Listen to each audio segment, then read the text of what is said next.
Hey kids, ever wanted to make the coolest paper airplane ever? Well, stick around because I'm going to show you how to make one in just a few simple steps. Let's get started. Step 1. Get a sheet of paper.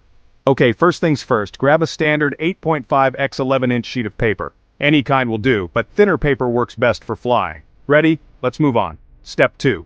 Fold the paper in half. Now, we need to fold the paper in half lengthwise to create a center crease. Make sure to press down firmly so the crease is nice and sharp.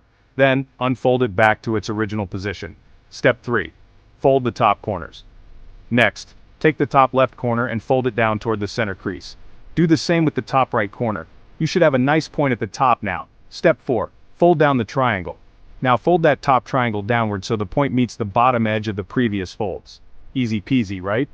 Step 5. Fold the edges to the center again. Alright, take the new top edges and fold them down again toward the center crease. You'll have a small triangle flap at the bottom. Don't worry, that's supposed to be there. Step 6. Fold the airplane in half. Fold the entire plane in half along the original center crease, keeping all the folds inside. Almost done. Step 7. Create the wings. Now, it's time to create the wings. Fold each side downward to form wings, making sure they are even. Your airplane should be taking shape now. Final step. Test your paper airplane. Now for the fun part. Hold your paper airplane at the bottom, give it a gentle toss, and watch it soar through the air. How cool is that? Thanks for making a paper airplane with me today. Don't forget to like and subscribe for more fun DIY projects. See you next time.